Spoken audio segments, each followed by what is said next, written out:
وہ کسی سے بھی نگاہ ملائے بغیر سیڑھیاں چڑھتا اوپر چلا گیا۔ کمرے کا دروازہ کھولا تو وہ بیڈ کے کنارے بیٹھی تھی۔ رخ موڑے وہ اندر آیا، کوٹ اتارا، اسے لٹکایا، سرسری سی نظر اس کے سر کی پشت پہ ڈالی۔ کمرے میں خاموشی تھی۔ اسے سمجھ نہیں آیا کہ ہوا کیا ہے، اور تب اس کی نگاہ اپنے صوفے پہ پڑی۔ اس کے سرہانے سے مخملی ڈبی رکھی تھی۔ فارس نے چونک کر اسے دیکھا، جو اب اٹھ کھڑی ہوئی تھی اور اس کے سامنے سینے پہ بازو لپیٹے چپتی نظروں سے اسے دیکھ رہی تھی۔ فارس کے چہرے کے تاثرات سخت اور سپاٹ ہو گئے۔ ڈبی اٹھائی اور اسے سنگھار میز پہ زور سے رکھا۔ واپس کرنے سے بہتر ہے اسے پھینک دے۔ زمر کی آنکھوں میں دکھ کے ساتھ ملامت بھی ابھری۔ تم کب مجھے دھوکہ دینا چھوڑو گے فارس؟ میں نے کوئی دھوکہ نہیں دیا۔ وہ ابھی سامنے آ کھڑا ہوا اور لہجے کو برہم کیا۔ اسٹوڈنٹس ٹیچرز کو گفٹ دیتے ہیں، میں نے بھی دے دیا۔ پہننا یا نہ پہننا آپ کا فیصلہ تھا۔ تم نے اپنا نام نہیں لکھا تھا اوپر۔ آپ میری لکھائی پہچان سکتی تھی۔ اگر تمہیں بھول گیا ہے تو یاد کروا دوں، قانون کی کتابیں انگریزی میں ہوتی ہیں۔ میں نے تمہاری انگریزی کی لکھائی دیکھی تھی صرف۔ پھر تم نے نام کیوں نہیں لکھا؟ اس کی آواز بلند ہو رہی تھی۔ اوکے فائن، وہ بھی اونچا بولا تھا۔ نہیں لکھا؟ ٹھیک ہے نہیں لکھا تو کیا کریں گی آپ؟ زمر کی آنکھوں میں پانی سا بھر آیا۔ تم اتنے سال میرا مذاق اڑاتے رہے، تمہیں بالکل کوئی لحاظ نہیں آیا۔ میں تمہاری ٹیچر تھی۔ بولی وہ غصے سے تھی مگر آواز گیلی تھی، اور ان بری آنکھوں میں آنسو دیکھنا۔ فارس نے سر جھٹکا۔ جب آپ کو گولی مار سکتا ہوں تو کچھ بھی کر سکتا ہوں۔ میں تو ہوں ہی برا، اس لیے میری طرف سے پھینک دے اسے یا آگ میں ڈال دیں، مجھے کوئی فرق نہیں پڑتا۔ لیکن اگر آپ کا یہ خیال ہے کہ میں معذرت کروں گا تو یہ میں نہیں کرنے لگا، بلکہ میں تھک چکا ہوں آپ کو وضاحتیں دے دے کر، اس لیے میرا دماغ خراب کرنے کی ضرورت نہیں ہے۔ اس وقت آپ میری ٹیچر تھیں، مجھے جیل بھیجنے والی گواہ نہیں تھیں۔ وہ واپس مڑا، چابی اٹھائی اور دروازے کی طرف بڑھا۔ تب دیکھا ذرا سی درز کھلی تھی۔ وہ دروازہ پورا بند کرنا بھول گیا تھا۔ یا اللہ! اس کا دماغ سنسنا اٹھا۔ ساری آوازیں نیچے گئی ہوں گی۔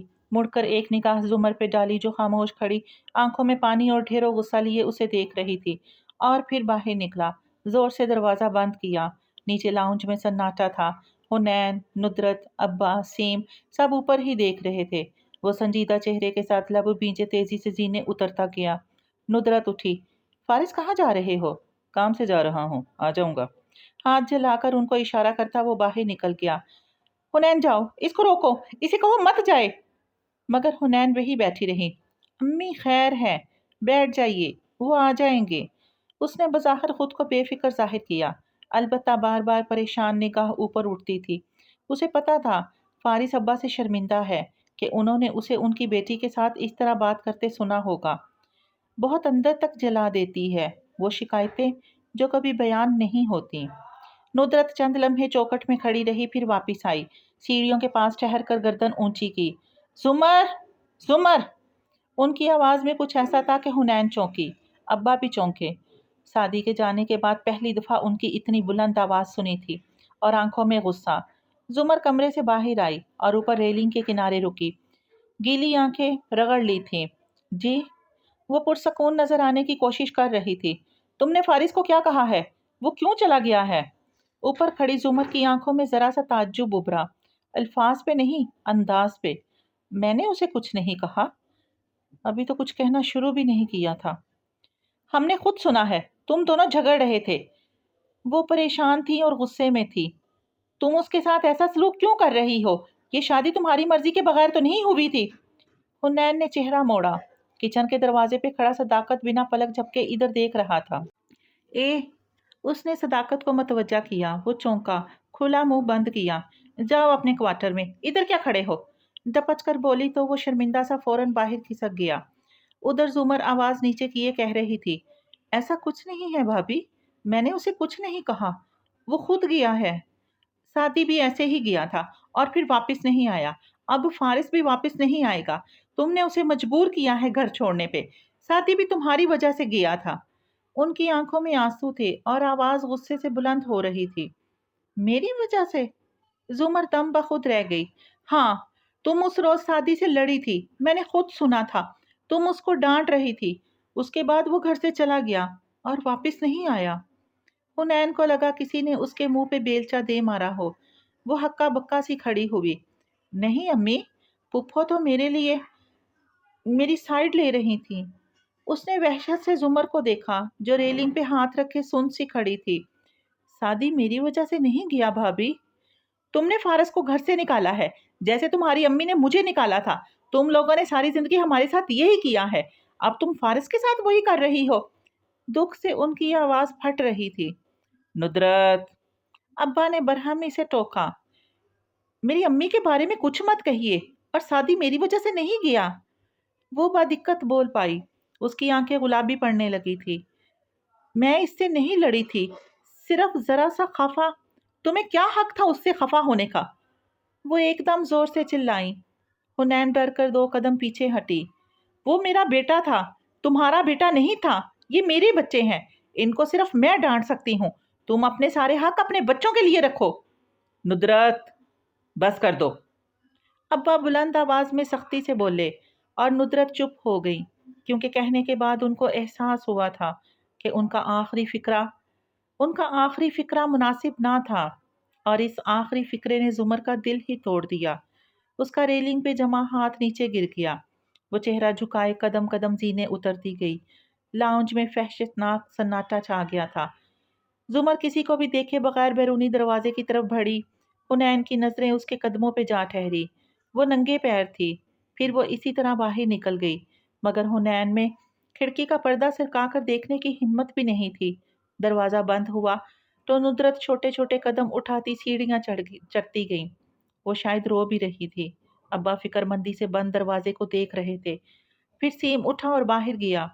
چند لمحے بعد وہ واپس آ گیا۔ وہ باہر نہیں ہے، کہاں چلی گئی؟ حنین نے پریشانی سے فارس کا نمبر ملایا۔ اس نے کال کاٹ دی، ایک بار، دوسری بار، پھر اس نے غصے سے ٹیکسٹ بھیجا، امی اور پھپھو کی لڑائی ہوئی ہے اور امی نے پھپھو کو گھر سے نکال دیا ہے۔ اور پھر گہری سانس لے کر بیٹھ گئی۔ حسب توقع فون فوراً بجا۔ کیا ہوا؟ وہ واقعی تشویش سے بولا تھا، آواز سے لگتا تھا ڈرائیو کر رہا ہے۔ وہی جو لکھا تھا، امی نے پھپھو کو بہت سنائی اور وہ گھر سے چلی گئی۔ قصور کس کا تھا؟ چند لمحوں کی خاموشی کے بعد اس نے پوچھا۔ آپ کا، اور پھر امی کے سارے الفاظ دہرا دیے۔ تھوڑی دیر گزری اور گاڑی کی آواز آئی تو بڑے ابا کے چہرے پہ چھائی تفکر کی لکیریں کم ہوئی۔ دروازہ کھلا اور وہ اندر داخل ہوا تو فکر مند لگ رہا تھا۔ آپ کدھر چلے گئے تھے؟ یوں ہی باہر۔ اس نے ابا سے نگاہیں چرائیں، مگر ابا کو اس کا غصے سے ان کی بیٹی پہ چلانا یاد نہیں تھا۔ ان کو صرف زمر کی فکر تھی۔ جاؤ زمر کو دیکھو وہ کہاں چلی گئی ہے۔ گاڑی تو کھڑی ہے اس کی، تمہاری امی کہاں ہے؟ ساتھ ہی اوپر دیکھا۔ امی ٹھیک ہے، ان کی فکر مت کریں، بس پھپھو کو لے آئیں۔ ان کو کھونا ایسے ہے جیسے ہم سادی بھائی کو دوسری دفعہ کھو دیں گے۔ حنین ایک دم اداس ہو گئی تھی۔ میں دیکھتا ہوں، تم جاؤ اپنی امی کے پاس بیٹھو۔ وہ الٹے قدموں مڑ گیا۔ باہر سبزہ زار سنسان پڑا تھا۔ وہ قصر کے فرنٹ تک آیا۔ ملازموں کی آگے پیچھے آمد و رفت کچھ غیر معمولی لگ رہی تھی۔ زمر کہیں بھی نہیں تھی۔ وہ گیٹ کے قریب آیا تو اوپری کیبن سے گارڈ نے پکارا، سر، مسز غازی اس طرف گئی ہیں۔ اس نے چونک کر گردن اٹھائی۔ گارڈ اشارہ کر کے بتا رہا تھا وہ باہر گئی تھی۔ باہر سڑک تاریک تھی۔ فلیش لائٹ دو۔ اس نے ہاتھ اٹھایا۔ گارڈ نے لائٹ اس کی طرف اچھالی۔ لے جائیے سر، بھلے ہمیشہ کے لیے لے جائیے۔ دل برداشتہ سا کہتا گارڈ واپس بیٹھ گیا۔ فارس نے لائٹ تھامی اور گیٹ سے باہر آیا۔ وہ پہاڑی کو کاٹ کر بنائی سڑک تھی۔ دور دور اونچے محلات تھے۔ کہیں کئی کنال کی جگہ خالی تھی، وہاں جنگل اگے تھے۔ وہ جوگرز پتھروں پہ رکھتا سڑک کنارے اوپر چڑھنے لگا جہاں اونچے درخت تھے، ساتھ ہی فکر مندی سے اسے پکارتا روشنی پھینک رہا تھا۔ زمر! آواز رات کے اندھیرے میں گم ہو جاتی، کبھی لوٹ کر سنائی دیتی۔ وہ اوپر چڑھتا آیا، ٹارچ والا ہاتھ مسلسل ہل رہا تھا۔ پھر روشنی ایک جگہ تھمی، درختوں کے بیچ اسے وہ نظر آئی تھی، زمین پہ ننگے پاؤں اکڑو بیٹھی، ٹھوڑی گھٹنوں پہ رکھے۔ فارس نے گہری سانس خارج کی اور چھوٹے چھوٹے قدم اٹھاتا اس تک آیا۔ پتوں اور سوکھی ٹہنیوں کے جوگرز تلے کچلنے کی کرچ کرچ نے خاموشی کو توڑا۔ وہ اس کے قریب آ رکا۔ آپ ادھر کیوں بیٹھی ہیں؟ گھر چلیں۔ وہ نہیں ہلی، گردن بھی نہیں اٹھائی۔ زمر، ہم سارے مسئلے گھر جا کر سلجھا سکتے ہیں، اٹھیں۔ جب اس نے جواب نہیں دیا تو فارس نے ٹارچ زمین پہ رکھی اور اس کے سامنے درخت سے ٹیک لگا کر خود بھی اکڑو بیٹھ گیا۔ آپا نے جو بھی کہا دل سے نہیں کہا، وہ آپ کو ہرٹ کر کے خود بھی ہرٹ ہیں، مجھے پتا ہے، ان سے ناراض مت ہوں۔ میں کسی سے ناراض نہیں ہوں، سادی سے بھی نہیں تھی، وہ ہلکا سا بولی تو آواز رندی ہوئی تھی۔ ٹارچ پتوں پہ پڑی تھی، روشنی مخالف سمت کے درختوں پہ پڑ رہی تھی۔ زمر کا چہرہ اندھیرے میں تھا۔ ان کو پتا ہے آپ سادی سے خفا نہیں تھی، نہ ان کو یہ بات اذیت دے رہی ہے۔ زمر نے سر اٹھا کر اسے دیکھا، اس کی آنکھوں میں آنسو تھے۔ سادی میری وجہ سے نہیں کیا، میں نے اسے نہیں بھیجا، میں 4 سال اس سے ناراض بھی نہیں تھی۔ مجھے یہ لگتا تھا کہ بچے اب مجھ سے محبت نہیں کرتے، اس لیے میں پیچھے ہٹ گئی تھی، مگر میں غلط تھی اور مجھے اس کے لیے بہت دکھ ہے۔ آنسو ٹپ ٹپ آنکھوں سے گر رہے تھے۔ کون سی لونگ کہاں کا خشت دونوں کو بھول گیا تھا۔ رات کا سناٹا اور جنگل کے اونچے درخت خاموشی سے سن رہے تھے۔ سامنے تنے سے ٹیک لگائے فارس نے دکھ سے اسے دیکھا۔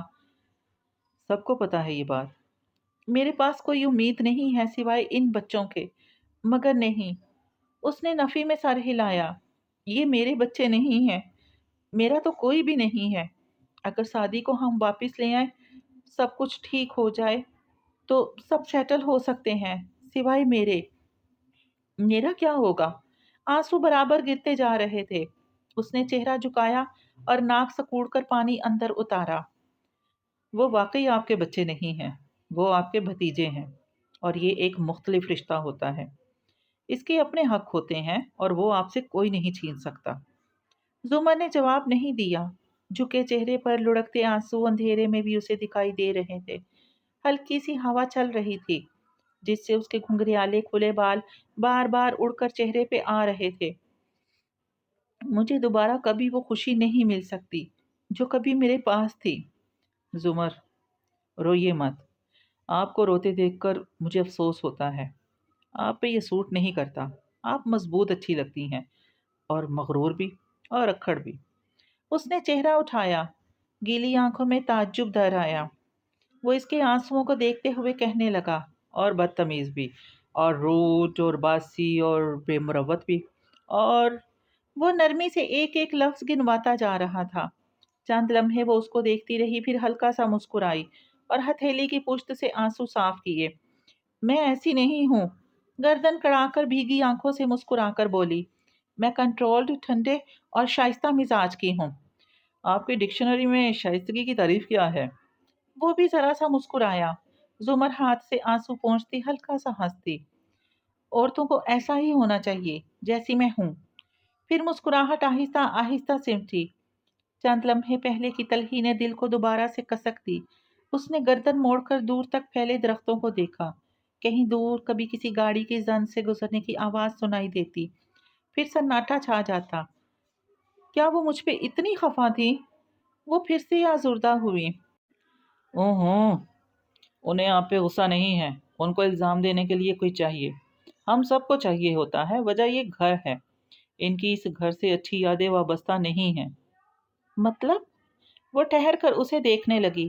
اندھیرے میں سامنے بیٹھے فارس کا چہرہ مدھم سا دکھائی دیتا تھا، مگر اس پہ آنچ سی تھی۔ ابھی گھر چلے، پھر کسی وقت ان سے پوچھ لیجئے گا۔ نہیں، بتاؤ، میں سن رہی ہوں۔ وہ دھیان سے اسے دیکھ رہی تھی۔ فارس نے گہری سانس لی۔ یہ میری امی کا گھر ہے، اور کہتے ساتھ ٹارچ اٹھائی کہ اسے بند کر دے۔ تبھی روشنی زمر پہ گری تو وہ چونکا۔ ٹارچ اس کے اوپر ڈالی، زمر نے آنکھیں چندیا کر چہرہ پھر سے ہٹایا، اور وہ اس کے قدموں میں دیکھ رہا تھا، کپڑوں پہ مٹی، کانٹے، اور پاؤں کو کیا ہوا ہے آپ کے؟ چونک کر اس کے چہرے کو دیکھا۔ آپ گری ہیں؟ زمر نے سر جھٹکا۔ شاید۔ اس نے روشنی اس کے پاؤں پہ ڈالی، انگوٹھا خون میں ڈوبا ہوا تھا۔ وہ اٹھ کھڑا ہوا۔ گھر چلیں۔ تم میرے ساتھ زبردستی نہیں کر سکتے، تمہیں پتا ہے، ہمیشہ کے برعکس۔ وہ غصے یا سختی سے نہیں بولی تھی، بس تھکن سی تھی آواز میں۔ اچھا، میں آتا ہوں۔ جانے لگا، پھر رکا۔ میرے آنے تک ادھر سے ہلیے گا نہیں، ورنہ میں قسم کھا کر کہتا ہوں، آپ ابھی مجھے جانتی نہیں ہیں۔ تنبیہ کرتا وہ نیچے اترتا گیا۔ ٹارچ بجھا دی تھی،